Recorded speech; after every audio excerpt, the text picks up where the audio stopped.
Scrooge lived in chambers which once belonged to his deceased partner. It was old enough now, and dreary enough, for nobody lived in it but Scrooge, the other rooms being all let out as offices. The yard was so dark that even Scrooge, who knew its every stone, was fain to grope with his hands. Now, it is a fact that there was nothing at all particular about the door knocker on the door, except that it was very large. It is also a fact that Scrooge had seen it, night and morning, during his whole residence in that place. Let it also be borne in mind that Scrooge had not bestowed one thought on Marley since his last mission of his 7 years dead partner that afternoon. And then let any man explain to me how it happened that Scrooge saw in the knocker, not a knocker, but Marley's face. It was not angry or ferocious, but looked at Scrooge as Marley used to look, with ghostly spectacles turned up on its ghostly forehead. As Scrooge looked fixedly at this phenomenon, it was a knocker again. Nonsense. Scrooge went up his poorly lit stairs. Darkness is cheap, and Scrooge liked it. But before he shut his heavy door, he walked through his rooms to see that all was right. He had just enough recollection of the face to desire to do that. Nobody under the table, nobody under the sofa, a small fire in the grate, spoon and basin ready, and the little saucepan of gruel upon the hob. Nobody under the bed, nobody in the closet, nobody in his dressing gown. Quite satisfied, he closed his door and locked himself in, put on his dressing gown, slippers, and nightcap, and sat down before the fire to take his gruel. In the shapes carved into his fireplace, Scrooge saw the face of Marley, 7 years dead in every one. After several turns, he sat down again. As he threw his head back in the chair, his glance happened to rest upon a disused bell. It was with great astonishment, and with a strange, inexplicable dread, that as he looked, he saw his bell begin to swing. It swung so softly in the outset that it scarcely made a sound, but soon it rang out loudly, and so did every other bell in the house. Humbug. Humbug. This might have lasted half a minute, or a minute, but it seemed an hour. The bells ceased as they had begun, together. They were succeeded by a clinking noise, deep down below, as if some person were dragging a heavy chain over the casks in the wine merchant's cellar. Scrooge then remembered to have heard that ghosts in haunted houses were described as dragging chains. The cellar door flew open with a booming sound, and then he heard the noise much louder on the floors below. Then, coming up the stairs, then coming straight towards his door. His color changed, though, when, without a pause, it came on through the heavy door and passed into the room before his eyes. Upon its coming in, the dying flames leapt up, as though it cried, "I know him, Marley's ghost," and fell again. The same face, the very same. The chain he drew was clasped about his middle. It was long and wound about him like a tail, and it was made of cash boxes, keys, padlocks, ledgers, deeds, and heavy purses wrought in steel. It's a humbug still, and I won't believe it. What do you want with me?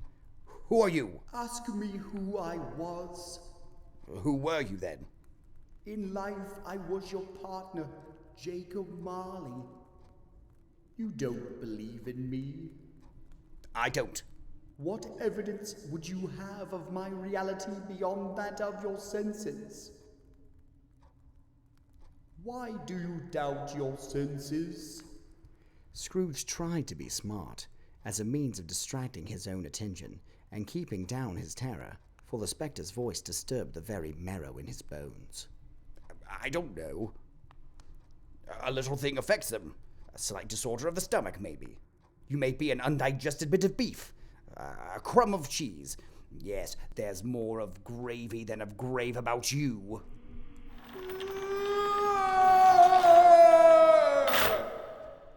Scrooge held on tight to his chair to save himself from falling in a swoon.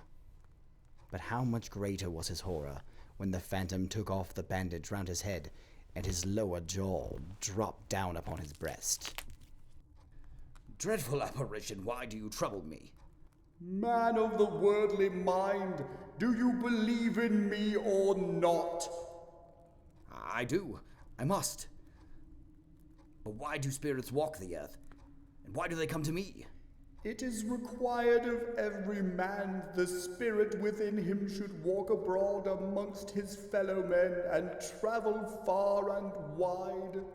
And if that spirit goes not forth in life, it is condemned to do so after death.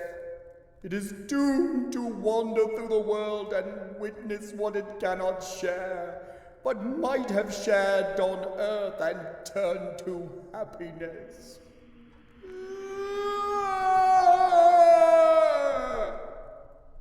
You are fettered. Tell me why. I wear the chain I forged in life. I made it link by link and yard by yard. Is its pattern strange to you? Or would you know the weight and length of the strong coil you bear yourself? It was full as this 7 Christmas Eves ago, and you have labored on it since. Scrooge glanced about him on the floor, in expectation of finding himself surrounded by some 50 or 60 phantoms of iron cable, but he could see nothing. Oh, Jacob Marley, speak comfort to me, Jacob. I have none to give. I cannot rest. I cannot stay. I cannot linger anywhere. My spirit never walked beyond our counting house, and weary journeys lie before me. But you were always a good man of business, Jacob. Business! Mankind was my business. The common welfare was my business. Charity, mercy, forbearance, and benevolence were all my business. It held up its chain at arm's length, as if that were the cause of all its unavailing grief, and flung it heavily upon the ground again. Why did I walk through crowds of fellow beings with my eyes turned down, and never raise them to that blessed star which led the wise men to a poor abode?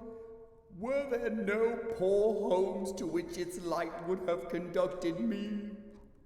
Hear me, my time is nearly gone.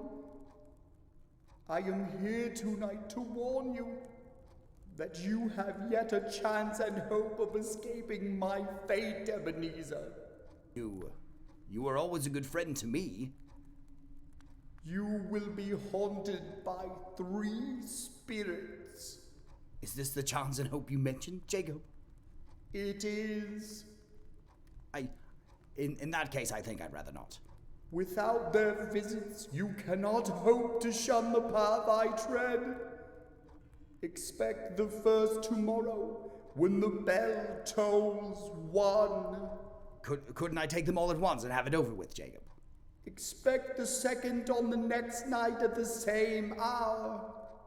The third upon the next night at the last stroke of 12. Look to see me no more, and remember what has passed between us. When it had said these words, the spectre took its wrapper from the table and bound it round its head as before. The apparition walked backwards from him, and at every step it took, the window raised itself a little, so that when the spectre reached it, it was wide open. Marley's ghost held up its hand, and Scrooge stopped. Then he heard it. The spectre, after listening for a moment, joined in the mournful dirge, and floated out upon the bleak, dark night.